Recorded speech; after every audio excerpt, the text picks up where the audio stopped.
The early church was born in a moment, a surprising moment, when the Holy Spirit was sent upon a few people that were scared and wondering what was next. But when the Spirit came, the Spirit did something profound. It gave birth to the church. But how?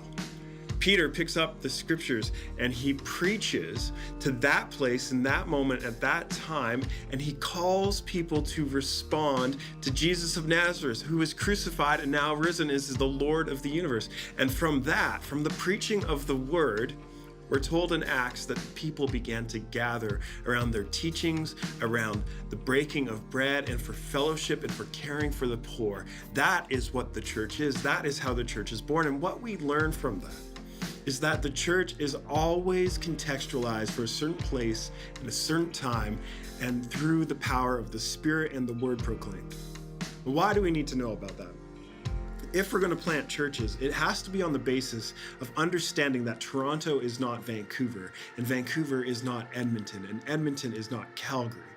And I could go on and on and on and name all of the different towns, because every single place, every single town has its own ideas, its own thoughts, its own cultures, that the gospel must take root in, that the gospel must disciple, that the gospel must be proclaimed, that people must gather in that place around Christ and through his Spirit and by his word become the people of God. That's why we church plant. And so how do we do that at ANiC? We have a priority of church planting where we identify, assess, equip, and then send out church planters to begin new works. And we've partnered with a church planting network named C2C Network. And through that network, we're committed to planting gospel-centered, spirit-led, and mission-focused churches that are distinctly Anglican. And so if you think you're called to church plant, reach out to us. We'd love to get you into the interview process and start talking to you about what that looks like.